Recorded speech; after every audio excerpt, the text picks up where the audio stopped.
mudane ra'iisul wasaare waxa farxad noo ah maanta inaanu kugu soo dhaweeyno xafladan xilwareejinta xukuumadii xilhaynta ay shaqadaysii waday iyo barnaamij ka turjumaya oo xilwareejina waxqabadkii dawladda federaalka Soomaaliya guud ahaan gaar ahaan xukuumadda 2017 ilaa 2020 kuwaasoo ku salaysan dhamaantood ballanqaadkii madaxweynaha jamhuuriyadda federaalka Soomaaliya iyo siyaasadii uu ballan qaaday inuu ka dhabayn doono kuna hagi doono dalka muddo xileedka 4 sano ah ee loo igmaday inuu dalka hogaamiyo sida xasuusataan haddaan soo koobo ballanqaadka madaxweynuhu waxa ka mid ahaa sugidda amniga iyo arrimaha amniga sidii wax looga qaban lahaa dib u heshiisiinta dib u eegista dastuurka dib u habaynta dhaqaalaha iyo dakhli kordhinta sareynta sharciga iyo dib u habaynta hay'adaha garsoorka xoojinta nidaamka federaalka ah iyo hirgelinta doorashooyin dimuqraadi ah oo dalka ka qabsooma arrimaha amniga wax badan baa ka hirgalay kana qabsoomay madaxweynuhu markii uu muddo kooban joogay xilka hayay waxa uu tagay wasaaradda gaashaandhigga oo aawada ogeydeen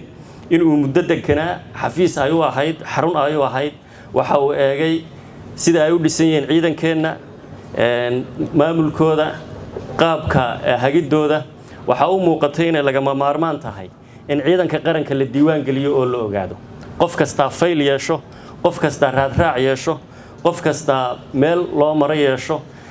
xuquuqda uu dalka ku leeyahayna uu helo maadaama waajib iyo xuquuqi saaran tahay arintaas madaxweynuhu waa ka dhabeeyay waxaanu xukuumadda faray in la diiwaan geliyo dhammaan ciidamada qaranka dhinacyadooda kala duwan maanta waxaynu haysanaa diiwaangelinta ciidamada oo raadraac sugan leh tababarkoodii oo la teeyay qaybihii kala duwanaa ee ay lahaayeen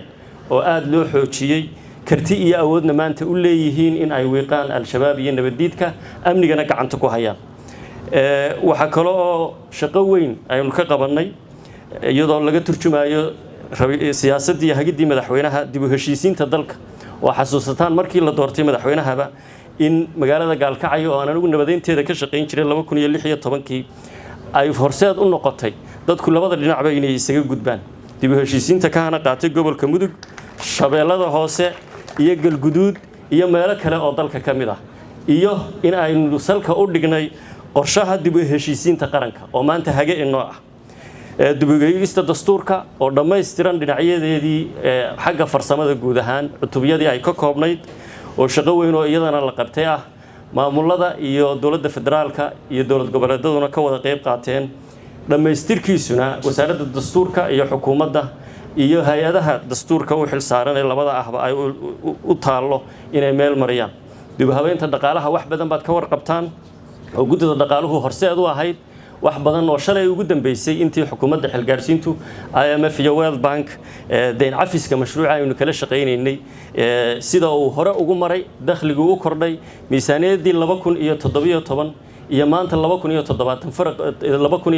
farqa weyn ee u dhaxeeya ka warqabtaan oo ogtihiin waxaanu dhaxalnay 25 wasaaradood 26 wasaaradood oo xukuumaddu ka mid tahay 25 kamid ah dakhli ururin jiray dhowr iyo 10 shirkadoodna magaca dawladda federaalka Soomaaliya ayay ku ururin jireen dakhliga oo u ekeyd in nidaamka dakhliga ama cashuruhu ay qayb ahaan barafitaas yihiin shaqo weyn baa laga qabtay maanta waxa ay wasaaradda maaliyaddu hormuud u tahay nidaam midaysan oo dakhli ururin ah iyo serviceka ama adeegyada la qabto oo meel ku ururay garsoorka iyo cadaaladda dib u habeyntiisa ayaa wax badan laga qabtay golaha adeega garsoorka oo meel maray golaha shacabkana hor yaal jaranjarooyinka u harayna inay marta ay tahay iyo guddiga la dagaalanka musuqmaasuqa iyaduna ka mid ah halbeegyada dawladnimada muhiimka u ah mudane ra'iisul wasaare aragtida madaxweynuhu waxay ahayd dalkan in siyaasad iyo sharci lagu kala hago intii xukuumaddani shirtay 760 sharci iyo heshiis oo caalami ah ayaa maray 23 kamid ah way dhaqan galeen oo madaxweynuhu uu saxeexay marka waxay tusaysaa in sharciga iyo nidaamku halbeeg iyo hage u yihiin dalkan waxa aynu ku shaqeynayno Soomaali ku wada joogi karto kuna mid ahaan kartaa ay tahay sharci iyo nidaam iskaashi caalamiga ah ayaa qayb kale weyn ah madaxweynuhu hormuud ka ahaa isdhexgalka dhaqaale ee geeska Afrika oo ay macnaheedu tahay isdhexgalka ummadda Soomaaliyeed ee geeska Afrika degta Soomaalida geesku qoomiyad ahaan waa ummadda ugu ballaaran juqraafiga ay degan tahay ummadda geeska Afrika oo dhan taas waxa hormuud ahaa madaxweynaheena waana hirgashay isdhexgal dhaqaale iyo isu socod maanta inuu ka hana qaado geeska Afrika qof kasto Soomaaliyeed meel kasto uu joogabana waxay u tahay faa'iido weyn doorashooyinka ayaa ugu dambeeyay baarlamaanka iyo xukuumaddu waxay ansixiyeen sharcigii doorashooyinka ha yeeshee si dalka la isugu hayo oo la isugu jiido waxa hadda aynu haynaa heshiiska siyaasadeed ay madaxweynaha iyo madaxda dawlad goboleedyadu kala saxeexdeen oo hirgeliyeen golaha shacabkuna uu shalay ansixiyay labada aqal ee baarlamaanku aan iraahdo afwan ay hirgeliyeen shalayto oo ay meel mariyeen waxaan ugu hambalyeeynaa golaha baarlamaanka federaalka Soomaaliyeed go'aanka taariikhiga ah ee shalayto ay noo meel mariyeen waayo doorashadu waxa ay kaabtaan nabadda in nabad iyo cod lagu kala baxo halkii qori iyo khilaaf iyo dagaal iyo rabshado ay iman lahayd marka almiidaan waasic waxaynu sameyn doonaa oo hogaaminayo ra'iisul wasaaruhu sharcigaas haddaynu ku xisaabtanno heshiiska waxay noo furayaa fursadna inoo siinaya in miidaan ballaaran oo lagu tartami karo aynu helno ugu dambeyntii waxaan soo dhaweynayaa